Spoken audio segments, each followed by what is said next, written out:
ஒன்று வந்து வாஷர் லீக்குன்னு சொல்லுவாங்க, இன்னொன்று வந்து ஓரிங் லீக்கு. வாஷர் லீக் வந்து இருந்ததுன்னா அதை உடனே இங்கே வீட்டிலே மாற்றி கொடுத்துருவாங்க. ஓரிங்கில் லீக் ஆச்சுன்னா அதை வீட்டில் பண்ண முடியாது, பிளான்ட்டுக்கு எடுத்துன்னு போயிடுவாங்க, உங்களுக்கு வேறு சிலிண்டரை கொடுப்பாங்க. இது அத்தனையும் செக் பண்ண பிறகு தான் வாங்கணும். அதே மாதிரி இந்த சிலிண்டர்லாம் பார்த்தீங்கன்னா D35 எழுதியிருக்கு. அதே மாதிரி ஒரு சிலிண்டர் ஒன்று எழுதியிருக்கும். என்னன்னு தெரியுமா எல்லாருக்கும்? இது இந்த சிலிண்டரோட வேலிடிட்டி. அதாவது 10 வருஷத்துக்கு ஒரு வாட்டி. நான் இப்போ என்ன சொன்னேன், எல்பிஜி எப்படி ஸ்டோர் பண்ணுறாங்க, ப்ரெஷரைஸ் பண்ணி ஸ்டோர் பண்ணுறாங்க. ஸோ இந்த சிலிண்டர் அதை தாங்க சக்தி இருக்கணும். 10 வருஷமாக நிறைய இடத்துக்கு போகிறது, எப்படி வேணால் யூஸ் பண்ணுறாங்க. அதனால் அதை 10 வருஷத்துக்கு டெஸ்டிங் அனுப்பணும். டீன்றது வந்து குவார்ட்டர். ஜனவரி, பிப்ரவரி, March A, April, May, June B, ஜூலை, August, September C, October, November, December D. D35னா அக்டோபர்லேருந்து டிசம்பர் மாதம் 2035 இந்த சிலிண்டரை டெஸ்டிங் அனுப்பணும். டெஸ்டிங்கில் பாஸ் ஆச்சுன்னா மறுபடியும் ஃபில் பண்ணி வரும், இல்லைன்னா கண்டம் பண்ணிடுவாங்க. இப்போ உங்கள் வீட்டில் நாளைக்கு C25 சிலிண்டர் வந்தால் வாங்கலாமா கூடாதா? வாங்கலாமா கூடாதா? வாங்கக்கூடாது. A26க்கு அப்புறம் இருக்கிற சிலிண்டர் தான் வாங்கணும். அதுக்கு முன்னாடி இருக்கிற சிலிண்டரை வாங்கக்கூடாது.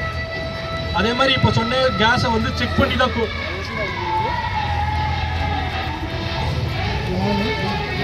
இது வந்து D35. ஒரு சிலிண்டர் ஒரு மாதிரி இருக்கும் டெஸ்டிங்க்கு ஏற்ற மாதிரி. ஸோ A26க்கு அப்புறம் இருக்கிறது தான் வாங்கணும்.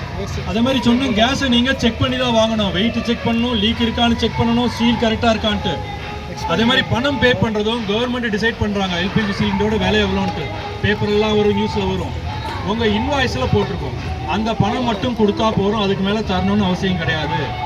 அவங்க எதாவது டிரான்ஸ்போர்ட்டேஷன் சார்ஜஸ், சேலரி எதுவும் சொன்னாங்கன்னா எல்லாமே அந்த RSPயில் இருக்குது. அதுக்கு மேலே தரணும்னு அவசியம் இல்லை. ஒரு வேளை அவங்க ப்ராப்ளம் பண்ணாங்கன்னா ஆஃபீஸுக்கு ஃபோன் பண்ணி சொன்னீங்கன்னா அவங்க இமீடியட்டாக வித்தின் 1 hour உங்களுக்கு சிலிண்டர் வந்து சேரும். ஸோ கேஸை பற்றி மெயினாக தெரிஞ்சுக்க வந்து LPG safety and delivery check.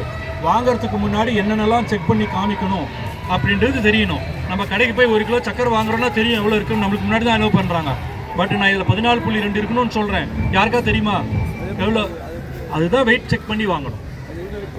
உங்கள் வீட்டு வாசலில் செக் பண்ணி காமிப்பாங்க. மிஷின் இருக்குது, எல்லாருக்கும் கொடுத்துருக்கு. அதே மாதிரி லீக்கேஜ் செக் பண்ணணும்னு சொன்னேன், அதுக்கோட மிஷினும் கொடுத்துருக்கு. எல்லார் வண்டியிலையும் இருக்கும் சார். எடுத்துகிட்டு வரது ஏதாவது ஒரு நாளைக்கு 50-60 டெலிவரி பண்ணுறாங்க. அதனால் அவங்களுக்கு முதல்ல 1-2 பண்ணுவாங்க, அப்படியே விட்டுடுவாங்க. இது நம்மளோட ரைட்ஸ், நம்ம டிமாண்ட் பண்ணணும். நம்ம சார் செக் பண்ணி காமிங்க, சீலை உடச்சி காமிங்க, செக் பண்ணி காமிங்க, வெயிட் கரெக்டாக இருக்கா காமிங்க, ஓரிங் லீக் இருக்கா, வாஷர் லீக் இருக்கா செக் பண்ணி காமிங்கன்னு உங்களோட ரைட். அது கஸ்டமர் ரைட்ஸ்னு பேர். அது நீங்கள் செக் பண்ணி தான் வாங்கணும். அதேமாதிரி இன்வாய்ஸில் இருக்கிற பணம் கொடுத்தா போதும், அதுக்கு மேலே தரணும்னு அவசியம் கிடையாது. ஆன்லைன்லேயும் பேமெண்ட் பண்ணலாம், இல்லைனா நீங்கள் வந்து டைரெக்டாகவும் கொடுக்கலாம். அதுக்கு மேலே பணம் தரணும்னு அவசியமே கிடையாது. ரொம்ப டிமாண்ட் பண்ணாங்கன்னா ஆஃபீஸுக்கு ஃபோன் பண்ணி சொல்லுங்கள், தே வில் டேக் ஆக்ஷன். இதுதான் ஃபர்ஸ்ட் ஃப்ளோருக்கு 1, செகண்ட் ஃப்ளோருக்கு 1 வாங்குறாங்க. அப்படிலாம் எந்த ஃப்ளோருக்கும், கிரவுண்ட் ஃப்ளோருக்கு கூட ஒன்றும் கிடையாது. ஃபர்ஸ்ட் ஃப்ளோர்லேயே வாங்குறாங்க. செகண்ட் ஃப்ளோர் கேட்டால் சார் இதுதான் சார் நீங்கள் கொடுக்குற காசு தான் சார் நாங்கள் யூஸ் பண்ணுறோம். அவங்களோட கேஸ் சிலிண்டர் எடுத்து. அதாவது சில பேர் சிம்பத்தி கிரியேட் பண்ணி வாங்குவாங்க, சில பேர் டிமாண்ட் கிரியேட் பண்ணி வாங்க. எதுவாக அதாவது சார் ஒரு வேலைக்கு நம்ம போய் சேர்றோம், அந்த கம்பெனியில் கொடுக்குற சம்பளம் எனக்கு ஓகேனா தான் சேர போகிறேன், இல்லைன்னா சேர போகிறது. அது மாதிரி உனக்கு ஓகேனா வா, இல்லைன்னா வேறு ஏதாவது வேலை பார்த்துக்கோ. அவங்களா சரி சார் இன்றைக்கி கொடுத்துட்டு போயிடறேன் சார். செகண்ட் டைம் போகும்போது அது இந்த வீடா அவங்க தரவே மாட்டாங்கப்பா, விட்டுருவாங்க. நாங்கள் போய் எங்கள் ஆஃபீஸை கேட்டால் அவங்களாம் வாங்கிக்கங்க சார். லேட் பண்ணுறாங்க.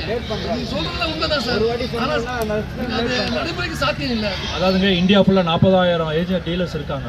எல்லாருக்கும் போட்டு ட்ரைனிங் கொடுத்துட்டுருக்கோம், எல்லாருக்கும் வந்து அவேர்னஸ் பண்ணுறோம், இன்ஸ்பெக்ஷன் பண்ணுறோம், ஃபைன் போடுறோம். சொன்னாங்க 50 rupees தந்தால் ரைட் சார். நீங்கள் ஹோட்டலில் போய் சாப்பிட்றீங்க, சாப்பிட்றோமா?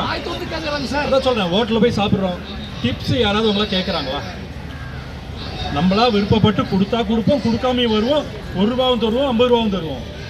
அது அவங்க சர்வீஸை பொறுத்து, நம்ம கிட்ட இருக்க பணத்தை பொறுத்து, நம்மளுக்கு இருக்க விருப்பத்தை பொறுத்து. நம்ம கொடுக்கறது வந்து அவங்க வாங்குறது கிடையாது. 40 rupees தான் நீங்க இல்லைங்க. நீங்கள் நெக்ஸ்ட் டைம் வரச்சே நீங்கள் கொடுக்காதீங்க. இன்வாய்ஸில் டிவிஷனல் ஆஃபீஸர் நம்பர் இருக்கும், ஃபோன் பண்ணி சொல்லுங்கள். சத்யபிரியான்னு இருப்பாங்க, டிவிஷனல் ஹெட் அவங்க தான். ஃபோன் பண்ணி சொல்லுங்கள். அடுத்த சிலிண்டர் கொடுக்காம எடுத்துகிட்டு போயிட்டாங்கன்னா அடுத்த 1 hourல வீட்டு வாசல் பண்ணிக்கும். சிலிண்டர் லீக்கேஜ் இருக்கு. அதில் போட்டேன், ஃபோன் பண்ணேன்,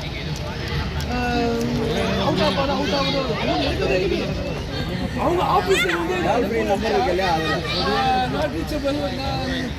நிறைய கம்ப்ளைண்ட் வருது, நிறைய பேர் அட்டன் பண்ணுறாங்க. அந்த இதுக்கு தான் சார் 1906 இருக்கு. 1906 LPG helpline number, LPG helpline number, all India number. Bharat பெட்ரோலுக்கு அதுதான், இந்துஸ்தானுக்கு அதுதான், இந்தியன் ஆயிலுக்கு அதுதான். ஏன்னா நான் இந்தியனில் சொல்கிறதுனால பிபிசி கிடையாது, எல்லாருக்கும் ஒரே நம்பர் தான். 1906 ஃபோன் பண்ணி சொல்லுங்கள், கண்டிப்பாக ஆக்ஷன்.